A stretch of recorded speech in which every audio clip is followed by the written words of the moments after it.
My name is Sarah Mitchell, and for 15 years, I poured my heart and soul into building Harrison Enterprises from a modest tech company into an industry powerhouse. When I started as a junior software developer, fresh out of college, old Mr. Harrison saw something in me that others missed. While most saw a quiet girl from a small town in Ohio, he recognized raw talent and determination. "You remind me of myself when I was younger," he told me during my first performance review. "Always thinking 3 steps ahead, always seeing possibilities others miss." Those words became my anchor through countless late nights, debugging code, marathon project meetings, and endless client presentations. Year after year, I climbed the ranks, from developer to team lead, then to project manager, and finally to Chief Technology Officer. Every promotion was earned through sweat, innovation, and an unwavering dedication to the company's success. Under my leadership, our software division transformed from a struggling department into the company's main revenue generator. I pioneered our shift to cloud computing before our competitors even understood its potential. My team developed the proprietary algorithms that would eventually become our flagship product, Harrison Cloud.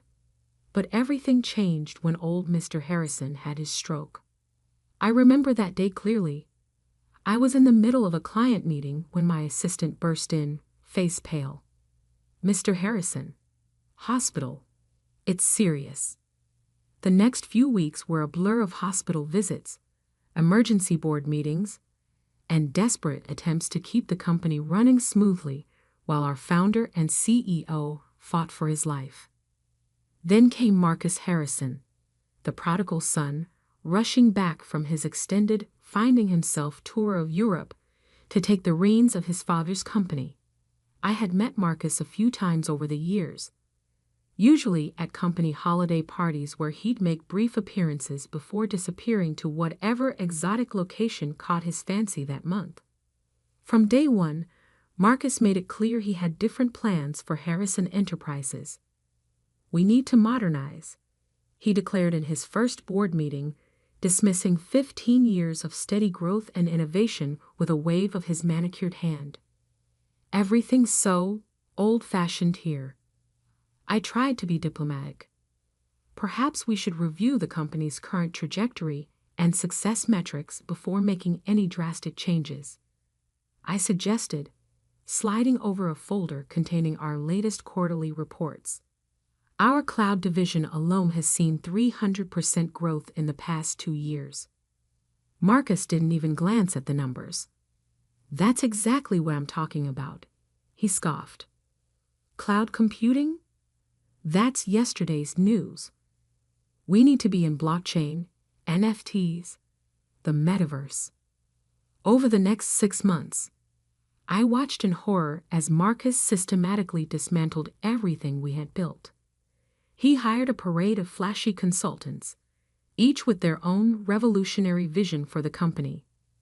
Long-standing client relationships were neglected in favor of chasing trending tech buzzwords. Valuable team members were pushed out, replaced by Marcus's former classmates from business school. Through it all, I tried to maintain stability in my department. I worked double shifts to keep our core products running smoothly while simultaneously trying to implement Marcus's latest, visionary directives. But I could see the writing on the wall. The final confrontation came on a rainy Tuesday morning. I had just finished a presentation showing how Marcus's latest initiative, a luxury NFT marketplace for digital yacht ownership, had burned through millions in development costs without generating any revenue. "These numbers can't be right," Marcus snapped, his designer suit creasing as he leaned forward aggressively. "You're just too stuck in your old ways to see the potential." "The numbers don't lie, Marcus," I replied, keeping my voice steady. "We've lost 3 major clients this quarter alone. If we don't course correct," he cut me off, standing up so abruptly his chair toppled backward.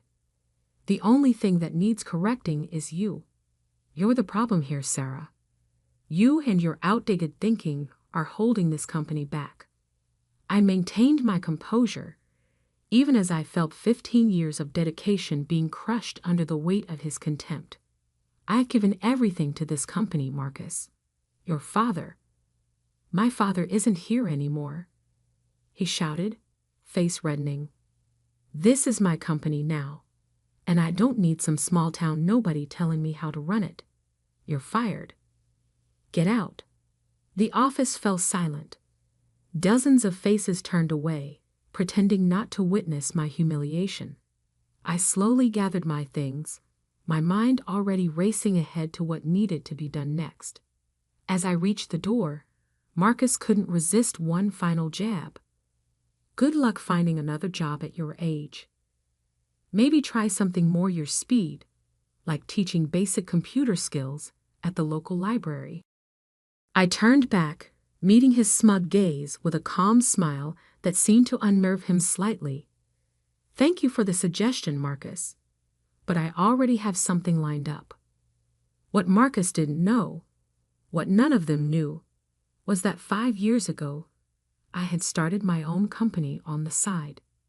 Atlas Industries began as a small consulting firm, leveraging my expertise in cloud computing to help other companies modernize their infrastructure.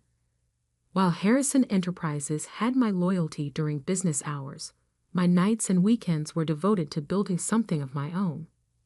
Those basic computer skills, Marcus mocked, had attracted an impressive client roster. Under the guidance of my carefully chosen CEO, who served as the public face of the company while I remained a silent owner, Atlas Industries had grown into one of the most respected names in enterprise cloud solutions.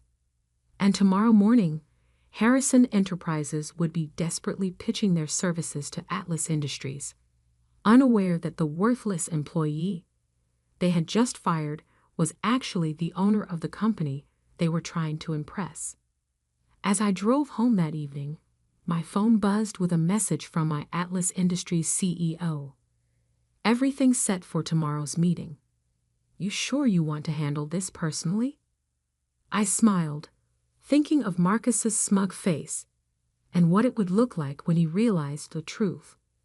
"Absolutely," I replied. I wouldn't miss this for the world.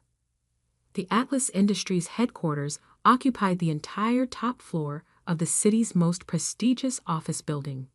Floor-to-ceiling windows offered breathtaking views of the skyline, while the minimalist decor spoke of quiet confidence rather than flashy excess.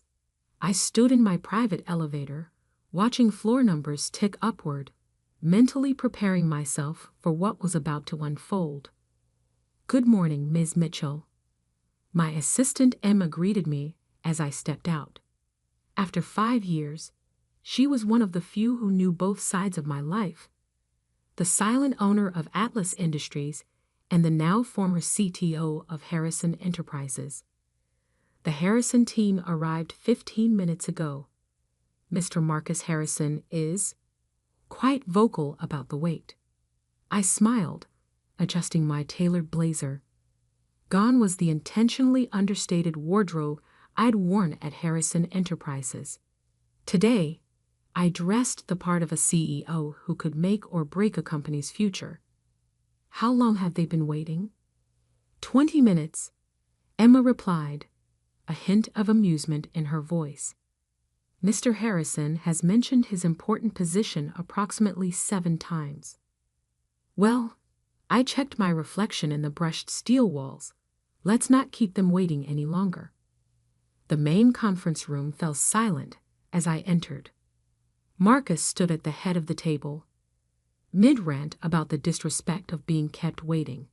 His new VP of sales, Derek, a former fraternity brother he'd hired to replace our veteran sales director, sat nearby, fumbling with presentation materials. Several board members, including Thomas Chen, who'd always supported Marcus despite his reckless decisions, occupied the other seats. Finally, Marcus exclaimed, not bothering to hide his irritation. Do you have any idea who we? His voice died in his throat as I walked to the head of the table. The color drained from his face so quickly, I thought he might faint. Sarah? He choked out my name like it physically pained him. Good morning, gentlemen. I kept my voice professional, setting my briefcase down with a quiet click that seemed to echo in the stunned silence. I apologize for the delay. Shall we begin discussing Harrison Enterprises' proposal to Atlas Industries? Derek dropped his presentation remote. Thomas Chen's mouth opened and closed without producing sound. But Marcus looked like he'd seen a ghost. This is impossible, he stammered. You can't be. Where is Richard Stone? We're supposed to meet with the CEO of Atlas Industries. I sat down, nodding to Emma, who began distributing folders. Richard Stone is an excellent CEO, but he reports to me. I'm Sarah Mitchell, founder and owner of Atlas Industries. I paused, enjoying the way Marcus seemed to shrink with each word. Though you might remember me better as the small-town nobody you fired yesterday. The silence that followed was absolute. Marcus had gone from pale to ashen, his designer suit suddenly seeming like an ill-fitting costume. Derek was frantically flipping through the documents Emma had distributed, his sales bravado completely evaporated. This isn't possible, Marcus repeated weakly. Atlas Industries is a billion-dollar company. $1.7 billion as of last quarter's valuation, I corrected him. Though I suppose someone stuck in their old ways like me shouldn't brag about numbers. Thomas Chen found his voice first. Sarah, all these years, while you were our CTO, I built Atlas Industries in my spare time, I confirmed. Nights, weekends, vacation days, all while giving Harrison Enterprises my absolute best during working hours. Unlike some. I glanced at Marcus. I understand the value of hard work and loyalty. Marcus's face flushed red. If you own Atlas, why did you stay at Harrison Enterprises? Why work for us at all? Because your father believed in me, I said simply. He gave me a chance when no one else would. I wanted to honor that trust, help build his legacy. I stood up, walking slowly around the table. But you, Marcus, you took that legacy and treated it like a toy. You pushed out valuable employees, alienated loyal clients, and chased trending buzzwords instead of building sustainable growth. I stopped beside Marcus's chair.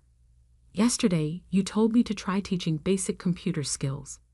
Today, you're here because Harrison Enterprises is bleeding clients, burning through cash, and desperately needs Atlas Industries' help to survive. Ironic, isn't it? Marcus slumped in his chair, the full weight of his mistake finally hitting him. The client meetings you handled, the relationships you built, they're all moving to Atlas now, aren't they? I returned to my seat, opening one of the folders Emma had distributed. Not all of them. Only the ones who recognize the value of working with a company that puts their needs first. By my last count, that's about 60% of Harrison's major clients.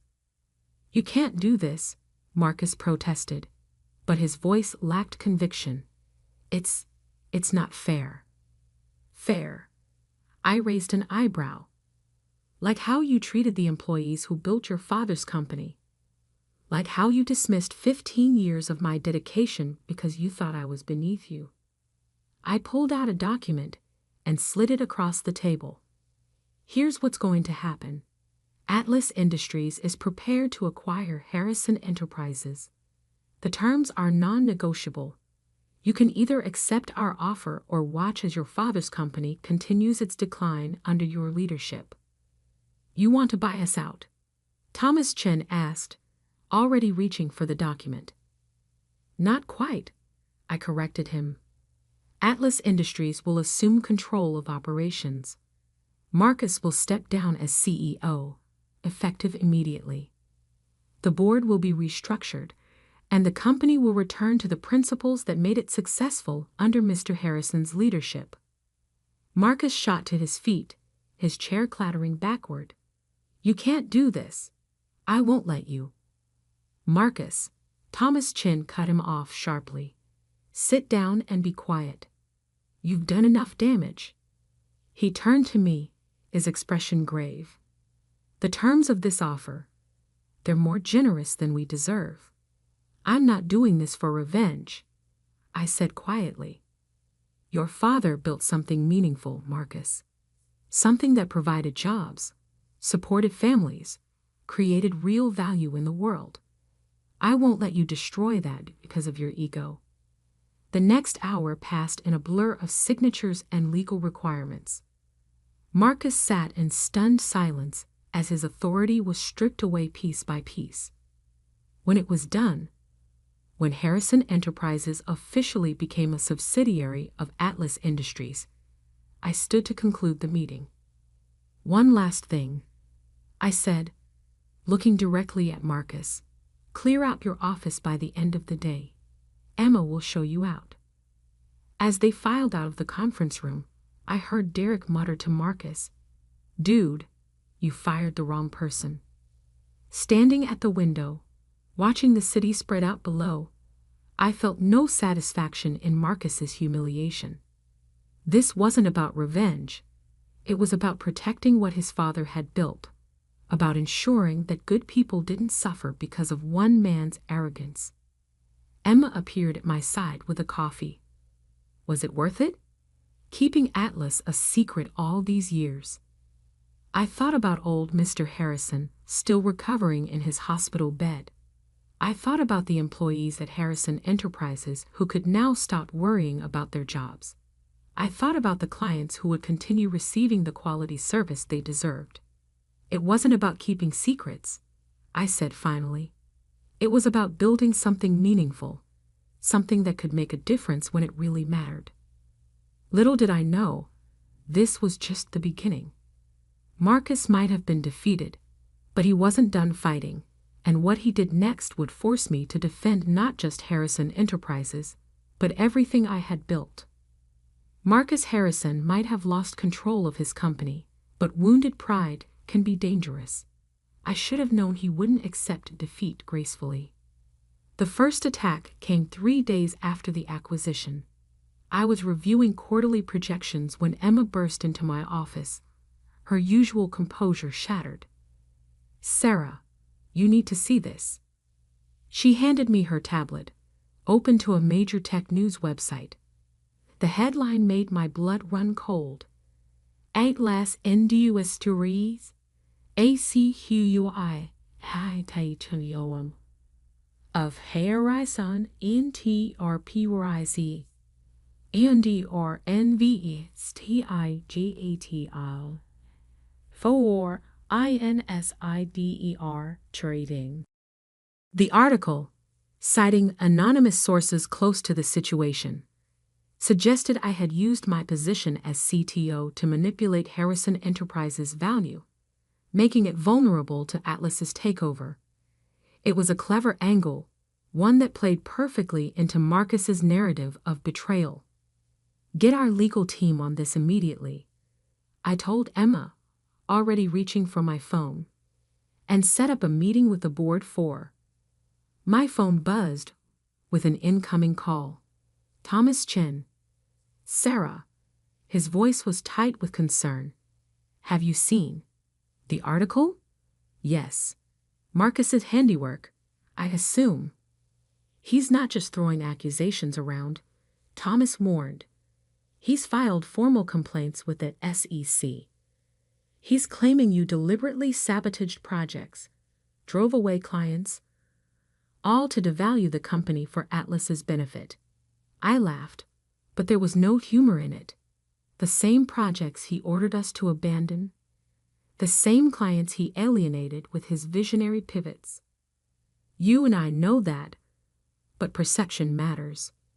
The market is already reacting. He was right. By afternoon, Atlas's stock had dropped 12%.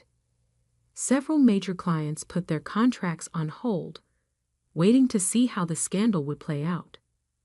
Marcus had found the perfect way to hurt me, by threatening everything I'd built. But he'd forgotten one crucial detail. I had receipts. Lots of them. I spent the next week working with our legal team, compiling evidence. Every project Marcus had killed, every client relationship he'd damaged, every reckless decision, all meticulously documented. Emails, meeting recordings, financial reports, a perfect paper trail of his mismanagement. Then came the counterattack. Ladies and gentlemen, I addressed the hastily assembled press conference, cameras flashing as I took the podium. Recent allegations have been made about the circumstances surrounding Atlas Industries' acquisition of Harrison Enterprises. Today, I'm releasing all documentation related to that acquisition, including evidence that tells the real story. One by one, I laid out the facts. Marcus's decision to abandon profitable product lines for speculative ventures, the mass exodus of experienced employees, the millions wasted on his NFT marketplace and other failed initiatives, each point backed by irrefutable evidence. Furthermore, I continued, I'm announcing that Atlas Industries will be establishing the Harrison Innovation Fund, a $50 million investment in emerging technology companies. This fund will honor the legacy of James Harrison, focusing on the principles of sustainable growth and genuine innovation that he championed. The reaction was immediate. Atlas's stock rebounded. Clients who had wavered reached out to reaffirm their commitment. But the most significant response came from an unexpected source. 2 days after the press conference, I received a call from the hospital. Old Mr. Harrison wanted to see me. He was sitting up in bed when I arrived, looking frailer than I remembered, but with the same sharp intelligence in his eyes. A newspaper lay on his lap, open to an article about the Harrison Innovation Fund. "Sit down, Sarah," he said, gesturing to the chair beside his bed. "Tell me everything." So I did. I told him about building Atlas Industries, about trying to protect his legacy, about Marcus's attacks, and how I defended against them. He listened in silence, his expression unreadable. When I finished, he was quiet for a long moment. Then, "I always knew Marcus wasn't ready," he said softly. "I tried to teach him that success isn't about quick wins or flashy moves. It's about building something that lasts." He looked at me, a hint of his old smile returning. "You understood that, didn't you?" "I had a good teacher," I replied, feeling tears prick at my eyes. He reached for my hand, his grip surprisingly strong. "The Innovation Fund, using my name for that.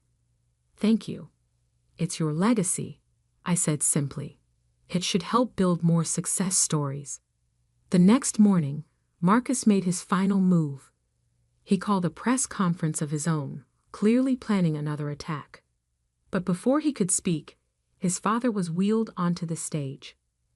James Harrison took the microphone, his voice weak but clear. "I've watched recent events with great interest.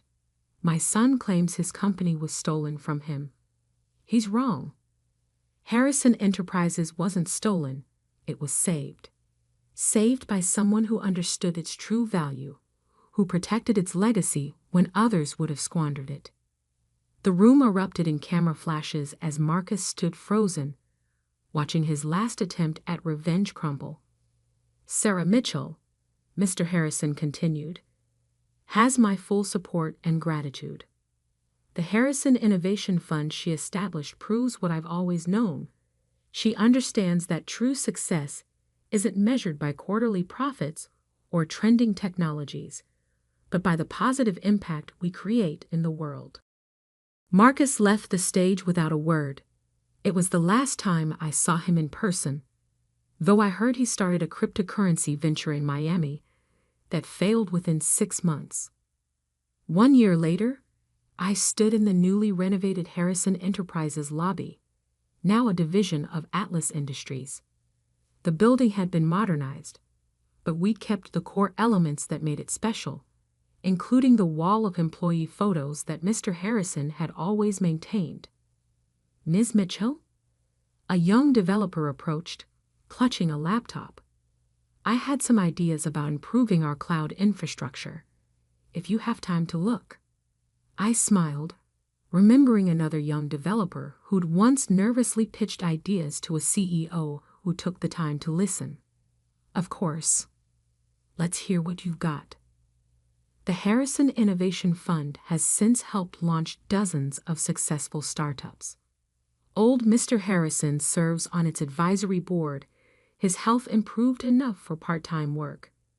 And me, I still keep my old Harrison Enterprises ID badge in my desk drawer, not as a reminder of Marcus's humiliation, but as a reminder that success isn't about revenge or proving others wrong. It's about building something meaningful, something that outlasts personal victories or defeats. Sometimes the best response to those who underestimate you isn't to prove them wrong immediately. It's to build something so significant that when they finally realize their mistake, it doesn't matter anymore. As for that small-town nobody, Marcus once mocked, she now runs a technology empire worth billions. But more importantly, she's creating opportunities for other nobodies to prove their worth, just as old Mr. Harrison once did for her. Because in the end, that's what real success looks like, not tearing others down, but building others up. And that's a legacy worth protecting.